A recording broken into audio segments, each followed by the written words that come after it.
Por la oportunidad que nos da nuevamente de estar reunidos en tu nombre para seguir aprendiendo de ti, de la Trinidad, del obrar en nuestra vida. Y te pedimos que nos ilumines para que podamos entender y discernir correctamente lo que tienes para nosotros esta noche. Gracias porque tú nos diste el Espíritu Santo y porque el Espíritu Santo obra en nuestra vida, porque Él es el que nos ilumina para entender tu palabra, nos redarguye, nos instruye y siempre nos busca la manera de que le escuchemos para mostrar a Dios en nuestra vida. Ayúdanos para que así sea todo el tiempo y pese a las circunstancias que podamos pasar, podamos permanecer firmes. Igual te seguimos pidiendo por Carlitos para que tú obres conforme a tu santa voluntad. No sé qué tengas planes para él, si va a seguir con nosotros aquí en este plano terrenal o en algún momento te lo puedes llevar antes que nosotros, pero sabemos que vivir o morir somos tuyos y tarde que temprano todos vamos a estar contigo y ese debe ser nuestro anhelo, el conocerte, ya sea en el arrebatamiento o al morir cada uno de nosotros, en la forma en que tú lo dispongas y en el tiempo que tú lo dispongas. Oramos para que su fe de Carlos se mantenga, que recuerde todas las palabras que ha aprendido y que esa palabra lo fortalezca y lo consuele y lo mantenga firme hasta las últimas consecuencias, confiando siempre en tu sabiduría, sabiendo que tú tienes todo bajo control y no hay nada que temer estando contigo. Gracias por darnos la oportunidad de estudiar tu palabra una vez más. En Cristo Jesús oramos. Amén. Bueno, pues entonces vemos que, recordando que el Espíritu Santo hace muchas vidas en la vida de cada uno de nosotros, Él habita en cada uno de nosotros en el momento de que fuimos salvos. Recapitulando un poquito, nos sella hasta el día de la redención. Somos sellados por Él. Él nos guarda, nos garantiza la salvación a cada uno de nosotros. Nos ayuda a orar también. Intercede por nosotros. También nos regenera. Nace nuevas criaturas. Él convence de pecado. Vimos también que Él bautiza al creyente en el cuerpo de Cristo, que eso sucede en el momento de la salvación. Él nos da nuevo nacimiento también, y entonces Él nos conforta cada que nos enfrentamos a alguna situación. Nos conforta a través de tener una comunión con Dios de una manera íntegra. Por lo tanto, Él nos santifica a través de la palabra de Dios, nos va santificando y nos da dones, ¿verdad? También nos da los dones. Estamos viendo todo lo que dice la Biblia. Di algunas citas en el estudio anterior. Estoy recapitulando todo lo que Él hace. También Él produce el fruto del Espíritu. También proviene de Él. Convence de pecado, como ya dije. Y Él testifica de Cristo. Testifica de Cristo, llevando a la gente a Dios. Otra cosa que hace el Espíritu Santo es que refrena el pecado del mundo, Él lo refrena. Según 2 de Tesalonicenses 2, 6, 10.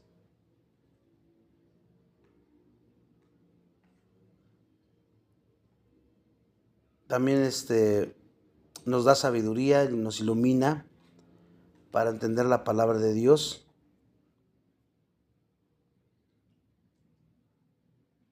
Entonces, todo eso es el verdadero obrar del Espíritu Santo, bíblicamente hablando, para que no nos engañen. Cualquier otra cosa que no esté cimentada en la Biblia es pura emocionalismo, pura cosa que no tiene nada que ver con lo que realmente hace el Espíritu Santo.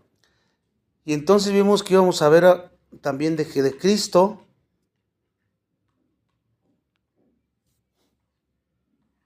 Y a Jesús se le llama la verdad y la vida, Juan 14:6.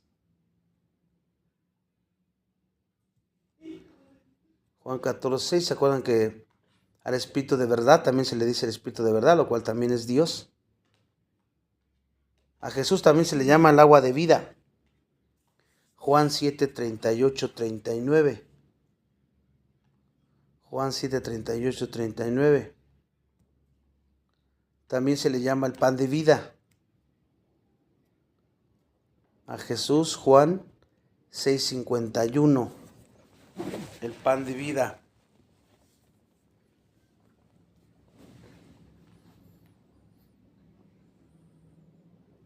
Primera de Pedro 4:14. Aquí hay una prueba de que el Espíritu también es Dios como Jesús, porque en Primera de Pedro 4:14 se le llama el Espíritu de gloria, y luego en Primera de Corintios 2:8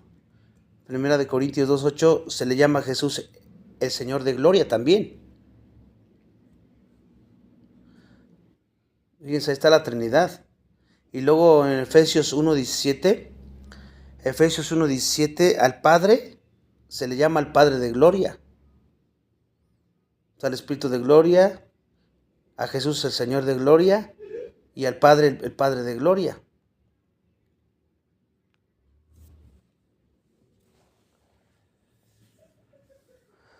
Entonces aquí entendemos un poquito de lo que es la Trinidad.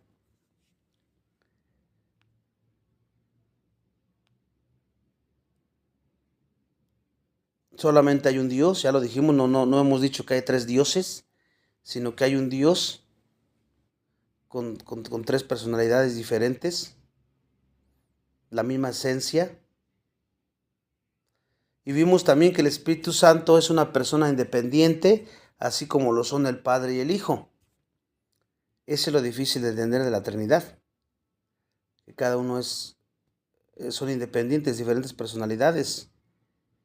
Por lo tanto, aunque la palabra Trinidad, si ustedes la buscan en la Biblia, no la van a encontrar.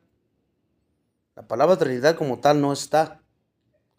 Juntando todo lo que hemos aprendido hasta ahora, la doctrina de la Trinidad es claramente enseñada en la Biblia de la manera en que lo hemos visto. A Jesús, al Padre, al Espíritu y al Hijo. Por separado lo vimos y dimos argumentos de que es un Dios con tres personalidades diferentes, y porque Trinidad significa tres. Entonces, aunque no está la palabra Trinidad, pero sí deidad, y la Trinidad está enseñada de esta manera como lo hemos visto aquí a lo largo de la Biblia. Entonces entendemos que hay un Dios viviente y verdadero existiendo eternamente en tres personas: el Padre, el Hijo y el Espíritu Santo. Si quieren, apúntenlo. Hay un Dios viviente y verdadero existiendo eternamente en tres personas: el Padre, el Hijo y el Espíritu Santo. Y son iguales, tienen la misma autoridad, son eternos, iguales, la misma autoridad, son eternos y la misma esencia. Cuando digo que el Espíritu Santo es independiente, así como el Padre y como el Hijo, no me refiero a que actúen cada uno por su lado, sino que los tres actúan, son Dios sustancialmente, son lo mismo, y por lo tanto ellos siempre están de acuerdo en todo lo que hacen. Entonces, cuando yo digo que actúan independientemente, me refiero a que en la Biblia vemos al Espíritu Santo contristado, aparte del Hijo. No está contristado, el Hijo está crucificado y el Dios está hablando en el cielo. Entonces, en ese sentido, tienen una voluntad independiente. Sí, porque me refiero, ¿cómo les puedo explicar de una manera que me entiendan mejor? no es que cada uno haga lo que quiera por su lado, sino que independientemente cada uno actúa con un propósito, con un solo fin y con un solo propósito. Pero los vemos en la Biblia, cada uno tiene su obra que hacer independientemente. ¿Sí me entiende? Porque Jesús vino a morir a ser crucificado. Esa fue su obra, por decirlo, su ministerio. Dios es el que, o se podría decir que Él es el que ordena, dice, y el Espíritu Santo es el que obra en la regeneración del creyente. Entonces, en ese sentido, independientemente, cada uno tiene su labor de hacer. Entonces, en ese sentido, y no estoy diciendo, lo vuelvo a aclarar, que hay tres dioses. Yo no estamos hablando de tres dioses. Es un solo Dios con tres personalidades diferentes que tienen un ministerio independiente, por decirlo mejor de esa manera, donde cada uno hace su labor, siempre sujeto uno al otro, ¿no? Y siempre con el mismo propósito, juntos como la Trinidad. Entonces, entendiendo un poco más esto, hay un Dios viviente y verdadero, existiendo eternamente en tres personas, el Padre, el Hijo y el Espíritu Santo. Son iguales, son eternos y de la misma esencia. Y por lo tanto cada uno merece adoración y obediencia también, porque son Dios. Merece adoración y obediencia. Solo hay un Dios. Isaías 43:10.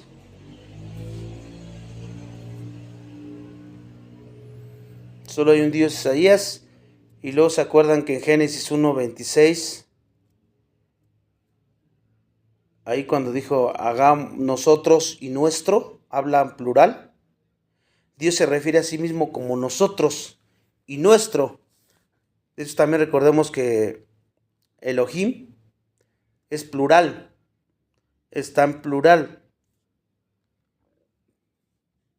Entonces muchos estudiosos y lo que hemos encontrado en la Biblia es cuando él dice hagamos al hombre, también habla en plural.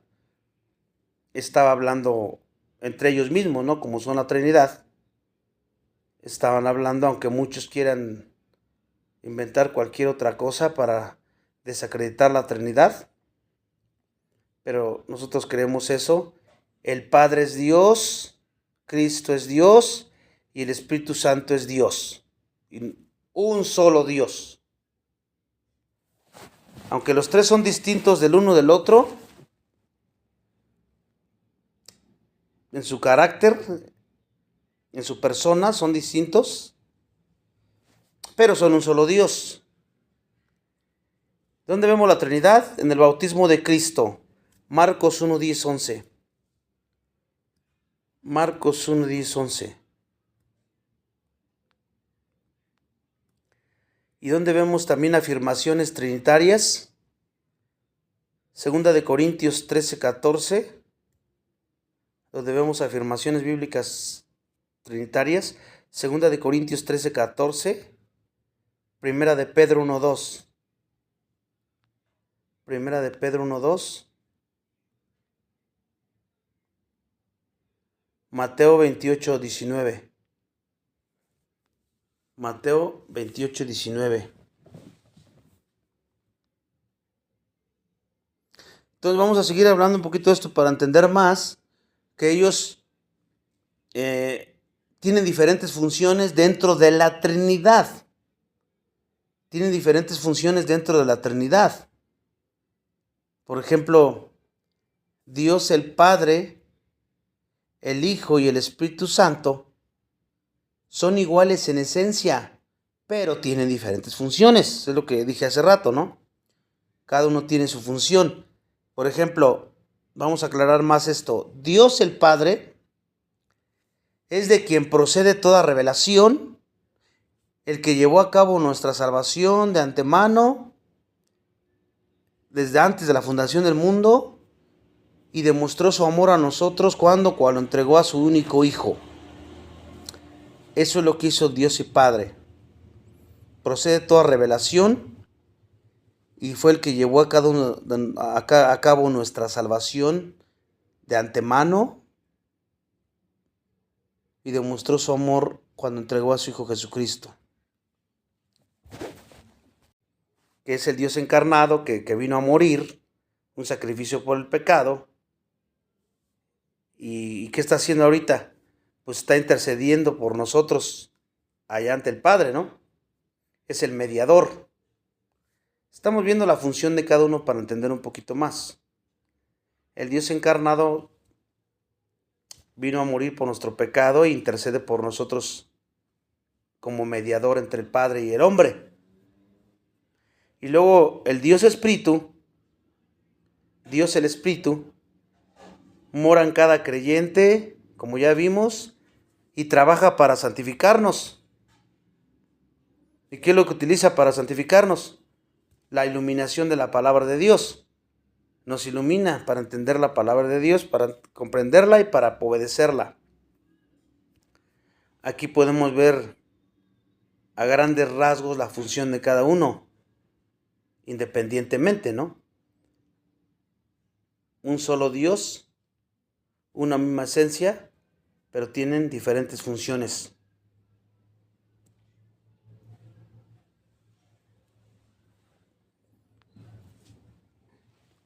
Entonces, ahora también vamos a poder ver sobre la obra y el ministerio del Espíritu Santo. Vamos a ver también el trabajo del Espíritu Santo en la creación. Vamos a ver también cómo el Espíritu proveyó la Escritura y en atestiguar a las personas, convencerlas en la obra del Espíritu, de la obra de Jesucristo. La obra del Espíritu Santo también hay que verla en la inspiración de la Escritura, porque Él también fue el que inspiró la Escritura.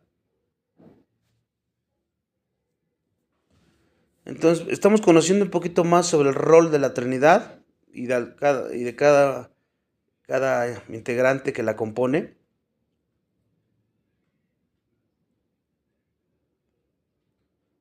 Por ejemplo,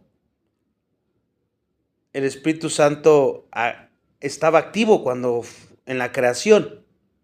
Lo dice Génesis 1:1-2. Génesis 1:1-2, el Espíritu Santo estaba activo en la creación. Y si recordamos, también estuvo activo en el nacimiento del virginal de Jesús. Lucas 1:35. Lucas 1:35.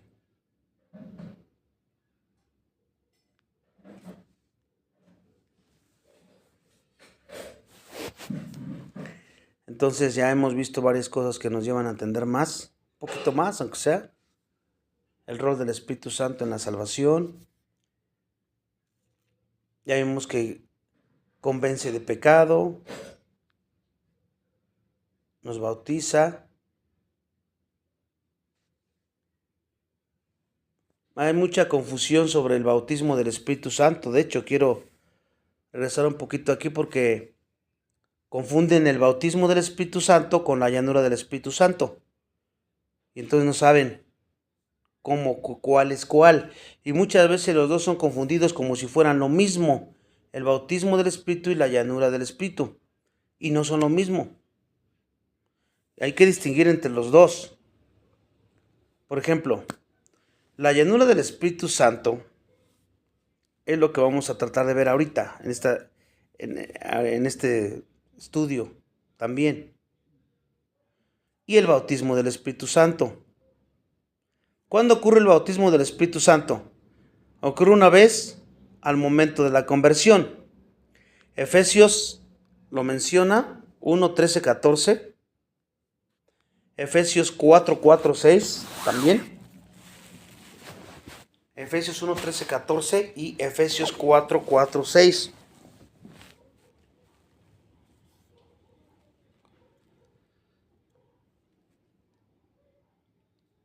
Y en 1 Corintios 2:13, 1 Corintios 2:13 dice que el Espíritu Santo planta al creyente en el cuerpo de Cristo en el momento de la conversión. Y la otra que le di de Efesios 1:13-14, involucra al recibir al Espíritu Santo como un sello y como una promesa. Todo esto ocurre en el momento de la salvación.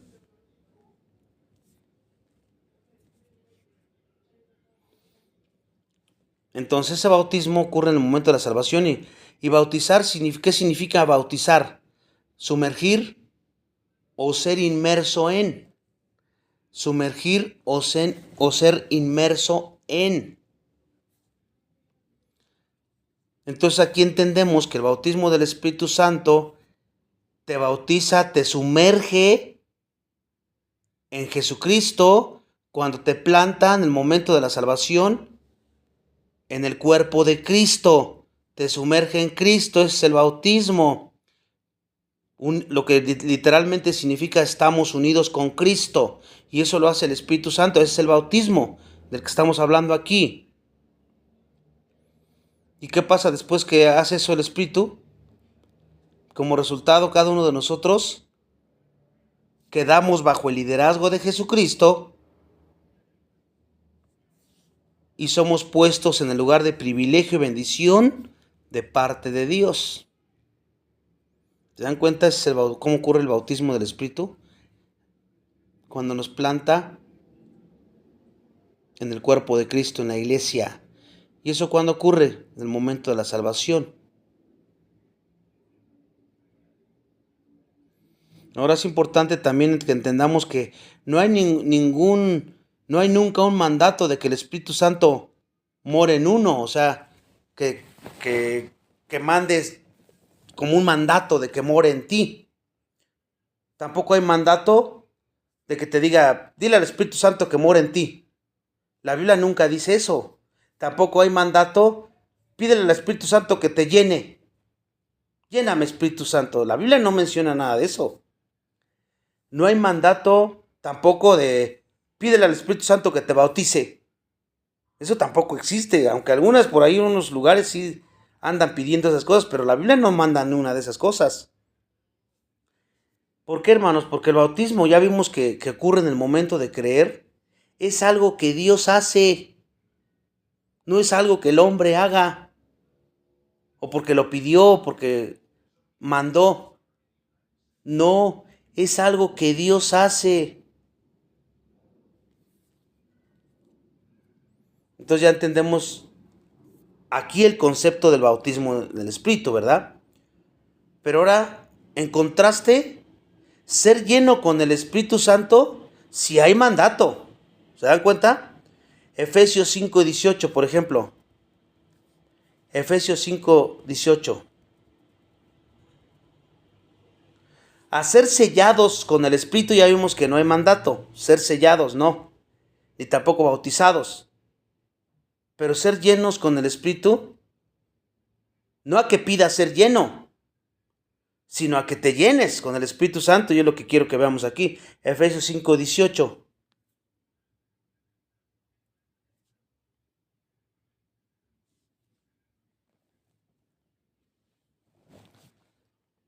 Efesios 5:18.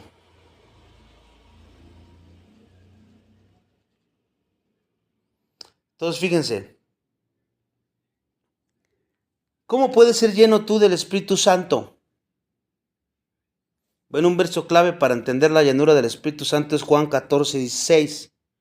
Juan 14:16. ¿Se acuerdan? Ahí Jesús prometió que el Espíritu moraría en los creyentes y que su residencia sería permanente. Pero es importante distinguir entre la morada y la llanura del Espíritu también. Fíjense, la morada permanente del Espíritu no es solo para algunos pocos creyentes, sino la promesa fue para todos los que creyeran, la morada. Y hay un buen número de diferencias en la Escritura que apoyan esto que estamos diciendo. Primero, el Espíritu Santo es un don para todos los creyentes en Jesucristo sin excepción. Él lo prometió a todos los que creyeran. Y no existe condiciones para tenerlo. La única condición, ¿cuál es? La fe en Jesús. Juan 7:37-39. Juan 7, 37, 39. Segundo, el Espíritu Santo es otorgado en el momento de la salvación, como ya vimos. También enfatiza esa misma verdad diciendo que el sello y la residencia del Espíritu Santo en el creyente, cuando tuvieron lugar en el momento de creer. Gálatas 3:2. Dice, esto solo quiero saber de vosotros. ¿Recibiste al Espíritu Santo por las obras de la ley o por el oír por fe? Pablo está diciendo. Ahora, tercero, el Espíritu Santo, ¿dónde mora? En los creyentes. ¿Cuánto tiempo? Permanentemente. Desde el momento en que fuiste salvo hasta todo el tiempo mientras vivas aquí. Y el Espíritu Santo es dado a los creyentes como un primer depósito, por decirlo de esa manera, como un pago total, ¿no? O una garantía de su futura glorificación, como una probadita, es un depósito de que te voy a pagar todo. En ese sentido, Dios les deposita el Espíritu Santo como garantía de que ustedes son míos y van a ser míos por toda la eternidad, ¿no? Efesios 4:30.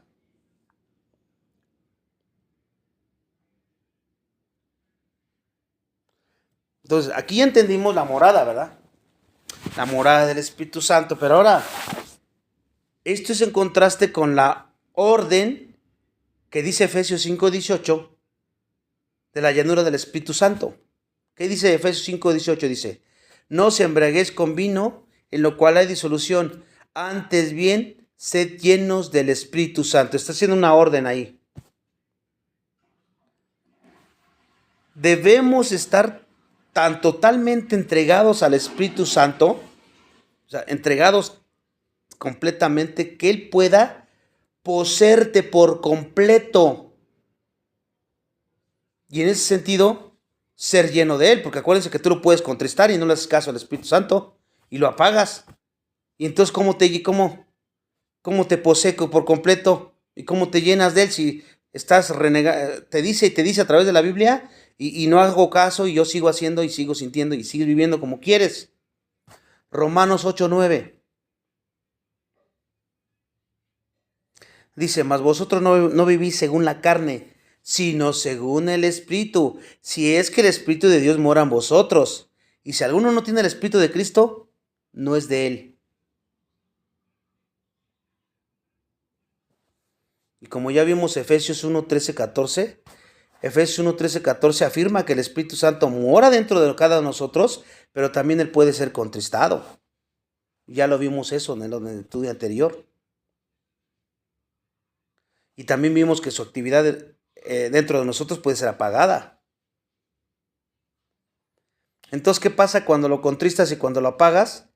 Cuando permitimos que eso suceda, no experimentaremos la llanura de la obra y el poder del Espíritu Santo en y a través de nosotros, porque nosotros no lo dejamos que se muestre por nuestro orgullo, por nuestra soberbia. No hemos muerto verdaderamente, tenemos que estar crucificados, muertos.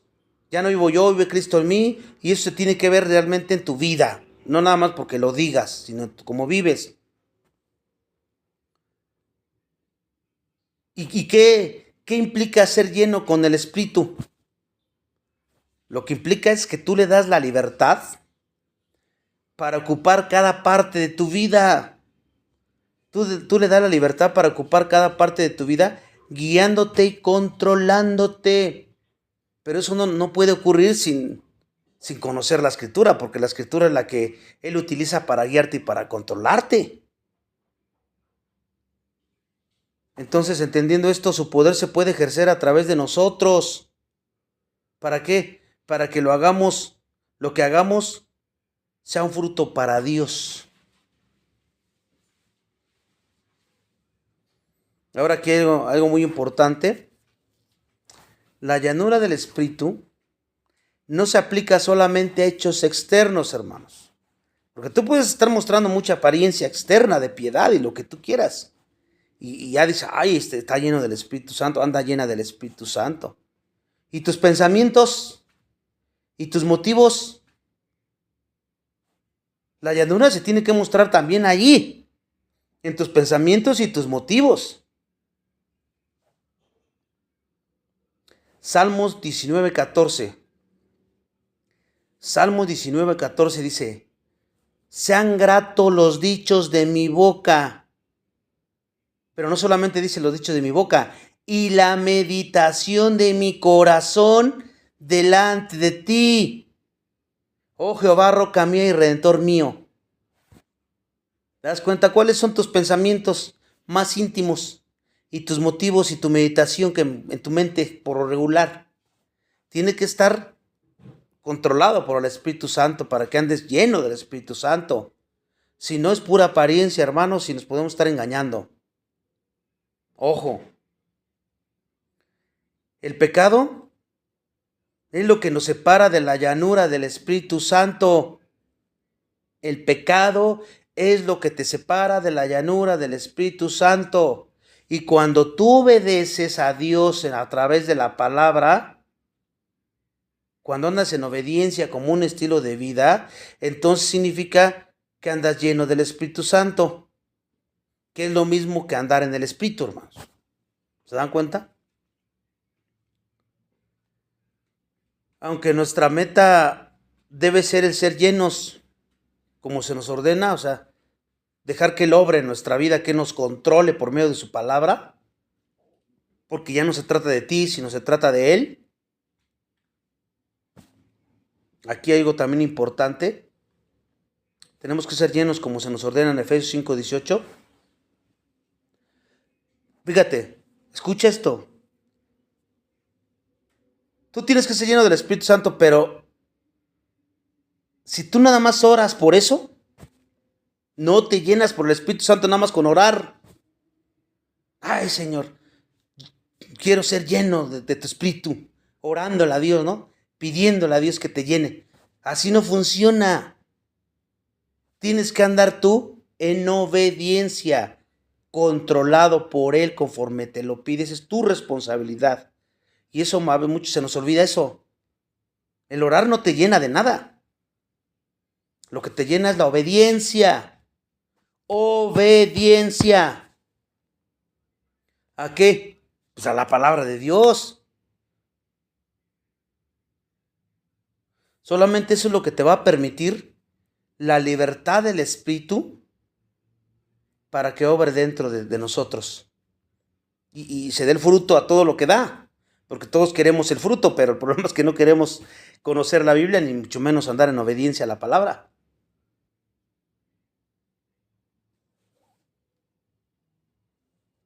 ¿Se dan cuenta? Entonces, debido a nuestra naturaleza pecaminosa, es imposible para nosotros permanecer llenos del Espíritu todo el tiempo. Cuando pequemos, ¿qué haces? Pues debes confesar tu pecado. ¿Y qué haces? ¿Ya te quedas ahí? Alejarte de tu pecado y renovar tu compromiso de seguir, de ser lleno y guiado por el Espíritu Santo. ¿Qué es lo que más nos priva de esto? Pues nuestro orgullo, nuestra autosuficiencia. Todo lo que podemos pedirle a Dios no es que nos llene del Espíritu, sino que destruya nuestro orgullo, nuestra autosuficiencia. Y eso va a doler, ¿eh? No crees que va a ser algo muy bonito. Cuando te destruye el orgullo, luego por eso Dios permite ciertas circunstancias en tu vida, porque quiere que aprendas estas cosas, porque quiere que dependas más de Él. Porque a veces pensamos, yo hago todo lo que puedo y lo demás se lo dejo a Él, como si anduviéramos por separado. Déjame a mí primero esto y ya, si no puedo, tú me ayudas. No es así tampoco. Todo el tiempo tienes que estar actuando en sus fuerzas y todo el tiempo tienes que estar dependiendo de Él, porque es de Él. Pablo decía, pero no yo, el poder de Dios que mora en mí. ¿Y será que Pablo nada más se dejaba llenar por ratitos y después él obraba solo? Nunca. Él siempre estaba obrando mano ahí, hombro a hombro, por decirlo de esa manera, con el Espíritu Santo. Y esa era la clave de que él pudiera terminar la carrera con gozo. He terminado la carrera, he guardado la fe. No es que Pablo fuera un superhombre o que fuera, el super Pablo, ¿no? No, la clave era esta. Él dependía todo el tiempo, llenándose del Espíritu Santo, obedeciendo la palabra de Dios, siendo controlado por Él. Es así de simple. Entonces, entendiendo esto ya un poco más amplio, vamos a ver un poquito de ser sellado por el Espíritu Santo. Ser sellado por el Espíritu Santo. Y vamos a continuar también hablando un poquito de esto. Muchos nunca han sido expuestos a lo que es el sellado del Espíritu Santo, porque ni saben qué es eso. ¿Qué es eso de ser sellado del Espíritu Santo? Bueno, ser sellado por el Espíritu Santo es lo mismo que recibir el Espíritu Santo en el momento de la salvación. Es lo mismo. Porque la presencia del Espíritu Santo que mora en la vida del creyente es evidencia de que pertenecemos a Dios. Somos la garantía, el Espíritu es la garantía. Entonces es lo mismo.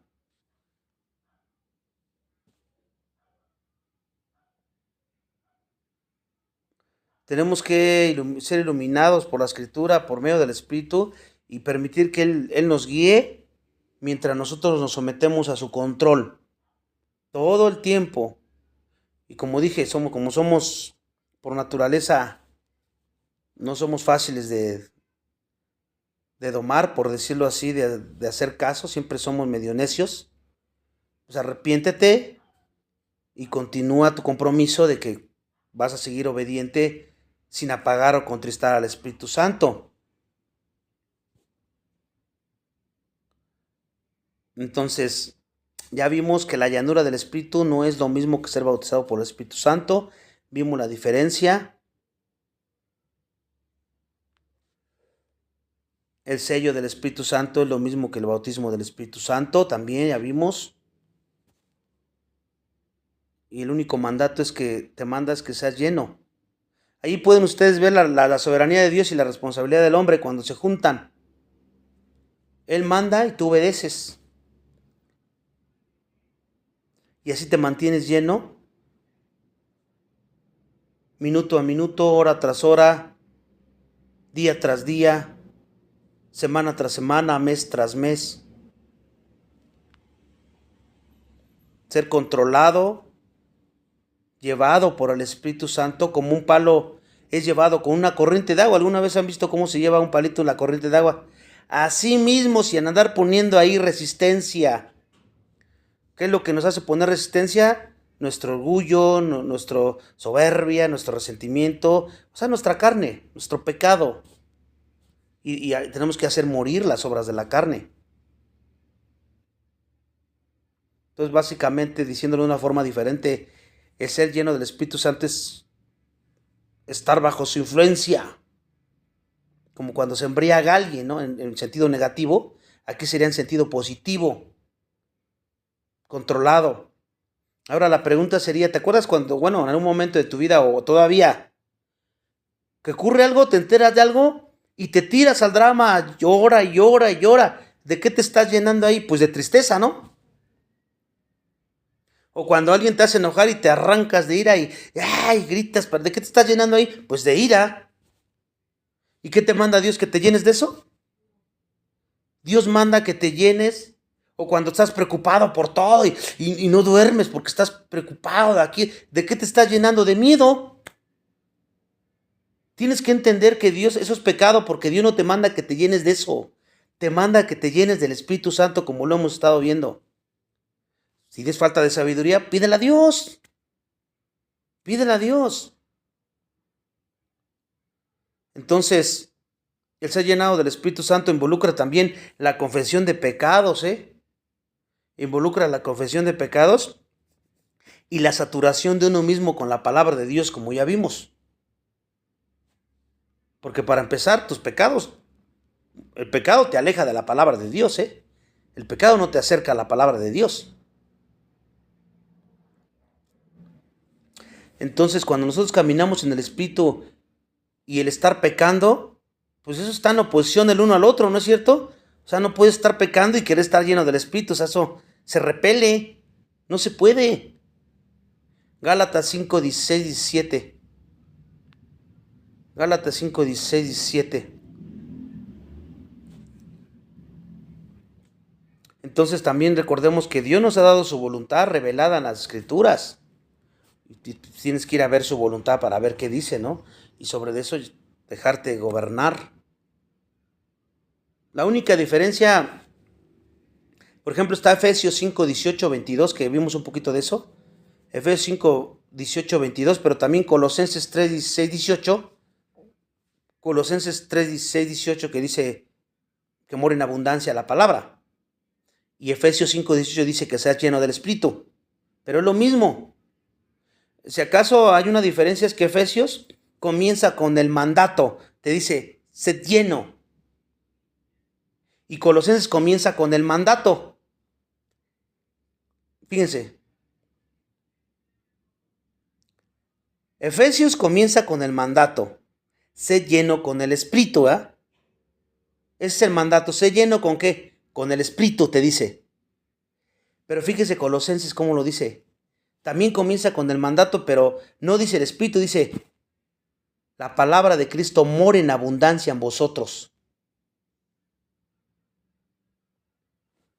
¿Y qué estamos viendo? Que si tú te llenas del Espíritu o te llenas de la palabra, el resultado va a ser lo mismo.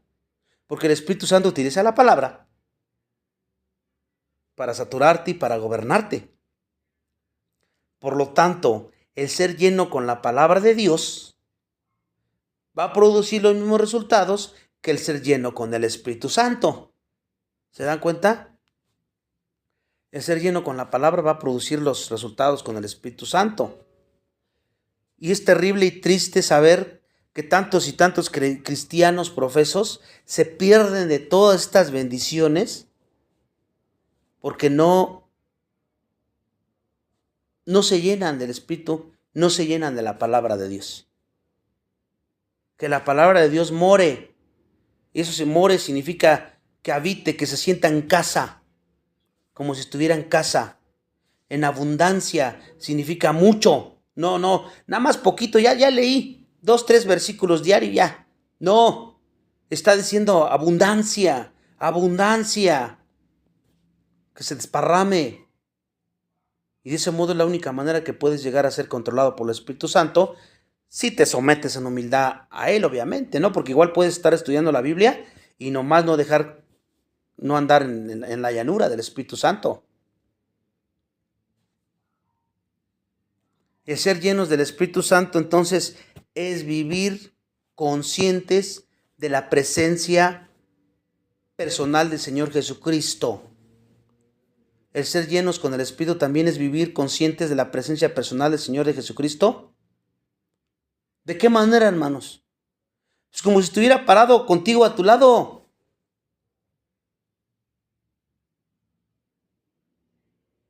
Porque estudia la palabra, andas en obediencia, porque estás viendo que Jesús está todo el tiempo parado a tu lado tuyo, y eso es verdad, porque no estoy diciendo que te lo imagines, porque Él es omnisciente, omnipresente, omnipotente, y entonces tú estás consciente de que Él está contigo, y dejar que su mente de Él, ¿cuál es la mente de Cristo? La palabra, ahí está escrita, que domine tu vida, que domine tu vida. Es otra forma de decir andar en el Espíritu Santo. Te llenas de la palabra de Dios. ¿Para qué te llenas de la palabra de Dios?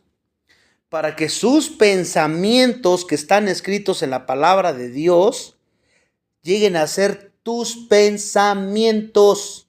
Y entonces empiezas hasta a orar y cada acción que tomas lo haces como si fuera Él. Conoces sus pensamientos y como te llenas tanto, se convierten en tus pensamientos, en tus propósitos, en tus metas. Su voluntad se vuelve tuya. Sus estándares se vuelven tus estándares. Su obra se vuelve tu obra. Y como dije, su voluntad se vuelve tu voluntad.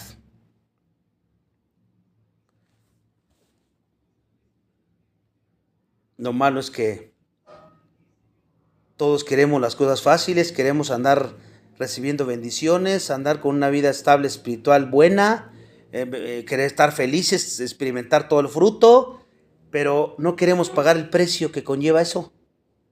¿Y qué precio me estoy refiriendo? Pues al tiempo y la dedicación y la disciplina de estar todos los días llenándote de la palabra para que andes en el Espíritu. El propósito es ese. El estar conscientes de Cristo nos lleva ¿a qué? A asemejarnos a la imagen de Cristo. Cuando estamos conscientes de Él todo el tiempo. Porque somos bien olvidadizos, esa es la realidad. Puedes estudiar una vez ahorita y dejas de estudiar 1, 2, 3, 4 días y cuando menos sientes ya estás actuando como si no existiera la Biblia. Como si nunca hubieras oído nada.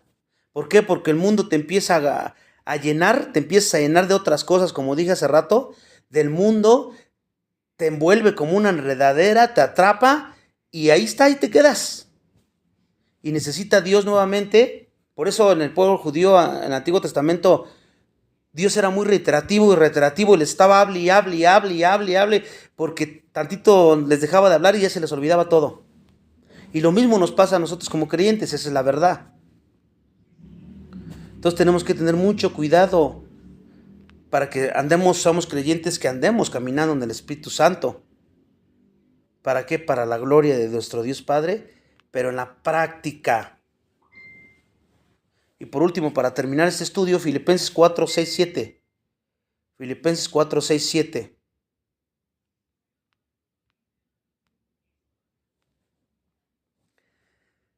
Dice, por nada estéis afanosos, antes bien, en todo mediante oración y súplica en acción de gracias, sean dadas a conocer nuestras peticiones delante de Dios. Y la paz de Dios que sobrepasa todo entendimiento, guardará vuestros corazones y vuestra mente en Cristo Jesús. Aquí vamos a entrar, voy a dar más una pequeña introducción, pero vamos a entrar ahora a la oración. Ya hemos visto la Trinidad, hemos desglosado uno por uno. En los estudios anteriores vamos a entrar en la naturaleza de la oración. Cambiando de tema aquí. La naturaleza de la oración.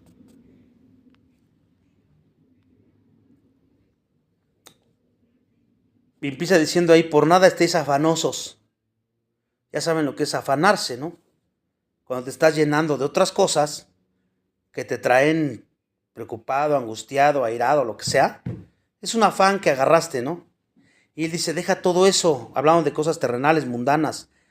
Antes bien, en todo mediante oración y súplica en acción de gracias, o sea, llegas al trono de la gracia que ya está libre para ti y entregas tus cargas, empezando por agradecerle a Dios por todo, porque no hay ninguna cosa en la que el creyente no pueda dar gracias a Dios. Siempre cuando examinas tu vida hay infinitamente más cosas por dar gracias que por cosas de quejarte y estar cuestionando a Dios ya a estas alturas. Y dice, y la paz de Dios que sobrepasa todo entendimiento, guardará tu corazón y tu mente. Pero necesitamos ver esto en la práctica, porque saberlo a veces no lo sabemos muy bien. Pero en la práctica, tache, todos tache. El propósito de la oración es de expresar nuestra sumisión, o sea, te sometes a la soberanía de Dios. Te sometes, porque no se trata de mi voluntad, ni lo que yo quiero, ni lo que yo deseo. Yo confío plenamente en la soberanía de Dios y lo que Él decida para cualquier situación, cualquier cosa que ocurra, está bien porque su sabiduría es infinita, su voluntad es infinita mejor que la mía. Y entonces tú confías completamente en su fidelidad. Lo voy a repetir, el propósito de la oración es de expresar nuestra sumisión a la soberanía de Dios y nuestra confianza en su fidelidad. Muchas veces una cosa es saber acerca de esto, pero otra cosa es conocer realmente esto por experiencia. Te sometes. ¿Qué someterte? No te quejas, no pides, no cuestionas nada. Tú dices, está bien. Yo quisiera esto, Señor, pero pues si no es así, pues yo confío en ti. ¿Por qué? Porque tú eres fiel. Y entonces descansas en el Señor. Entonces la oración es la manera en que todos nosotros expresamos todo lo que hay en nuestros corazones a nuestro Dios amoroso y sabio. Hemos visto muchas peticiones de oraciones, ¿verdad? En el grupo. Y déjate de lo que dicen los demás o cómo oran los demás. ¿Cómo oras tú? Escúchate cuando ores a Dios. Porque a veces tendemos a orar y ni siquiera sabemos qué estamos hablando o qué estamos pidiendo. Y lo hacemos entre más rápido mejor. No discernimos lo que estamos hablando, pidiendo. Pero si un día te tomas el tiempo, te vas a dar cuenta de tantas cosas egoístas que pedimos y cómo muchas de las veces nuestro enfoque no está en la eternidad. Está acá abajo, en la tierra. Ahora, la oración no es para darle información a Dios, porque Dios ya sabe todo. Antes de que se lo pidas, Él ya sabe todo. Si no sabemos orar, es válido aceptarlo. Y gracias a Dios que el Espíritu Santo, Él nos intercede por nosotros. Porque si no, pediríamos mal, como dice Santiago. No tiene porque ustedes piden mal solamente para sus deleites y para sus cosas egoístas. Porque no han captado. La oración nos lleva a una comunión reverente con Dios. Por eso es importante conocer la Biblia, como dije hace rato, andar en el Espíritu Santo, lleno del Espíritu Santo, obedeciendo en ese mandato, porque es un mandato, porque de esa manera te va a ayudar más a pedir conforme su voluntad, más oraciones bíblicas. Siempre. Y entonces vas a poder tener una comunión reverente con Dios, adorándole y reconociéndole con el dador, que es el dador de todas las cosas. Y lo primero que llegas es agradecerle. Es lo primero que deberíamos hacer, ¿no? Que se muere tal persona, familiar cercano, lejano, que me dieron un diagnóstico en el hospital, que me robaron mi carro, que no sé, cualquier cosa que te... ¿Cómo llegas al trono? Lo primero que tienes que llegar es gracias. Gracias por todo. Pero no llegamos así. Luego llegamos bien preocupados, bien afanados y, ay Padre, que no le pase nada. Ay, que se resuelva. O sea, luego pensando en mí. La oración no está centrada en el hombre, hermanos. La oración debe estar centrada en Dios. Y por eso, entendiendo todo esto básico, lo primero que dices es gracias. Tú tienes bajo control todo. Yo sé que tú eres soberano y tú tienes fidelidad y tú permitiste todo por alguna razón. Si es tu misericordia, tú sabes lo débil que soy. Dame la sabiduría para actuar de acuerdo a tu voluntad y que muestre tu gloria en esta situación a las personas. Es un poco más diferente a llegar y luego empezar a hacer peticiones ahí disparadas y enfocadas en nosotros, egoístamente, en las circunstancias, en lo que nos favorece a nosotros. Y ni siquiera nos detenemos a pensar en Dios, sabiendo que, por eso dije al principio que la oración es la sumisión a la soberanía de Dios. Y tienes confianza total en su fidelidad. Aquí vamos a terminar el siguiente estudio. Continuamos con la oración, si Dios nos lo permite. Vamos a orar. Padre nuestro, te damos la gloria, te damos la honra y te agradecemos porque nuevamente nos redarguyes y nos muestras pues todas las cosas que muchas veces seguimos haciendo mal. Tú sabes que no somos perfectos, sabes que somos débiles, egoístas. Esa es nuestra naturaleza todavía muchas ocasiones porque no entendemos, no experimentamos, somos rebeldes y muchas ocasiones pues seguimos pensando primero en nosotros o en lo que nos conviene a nosotros o lo que nos favorece a nosotros en vez de pensar en ti y confiar en tu soberanía. Perdónanos por favor, Padre, y ayúdanos a ser hacedores de todo esto que estamos aprendiendo, porque si no, no tiene ningún caso el llenarnos y llenarnos y llenarnos de palabra y seguir viviendo y seguir actuando como siempre lo hemos hecho, como si nunca nos hubieras hablado. Hay tantas historias en el Antiguo Testamento de personas que se olvidaron de tu palabra y que sufrieron las terribles consecuencias. No permitas que eso ocurra a nosotros, por favor, ayúdanos, danos la sabiduría, te necesitamos todo el tiempo. Gracias por redarguirnos a través de este estudio y que nos permita seguir aprendiendo. más de todas estas cosas tan maravillosas y seguir predicando el Evangelio para que muchos más puedan convencerse de que tú eres Dios y que tú eres el único camino, la verdad y la vida. Es en Cristo Jesús que oramos. Amén.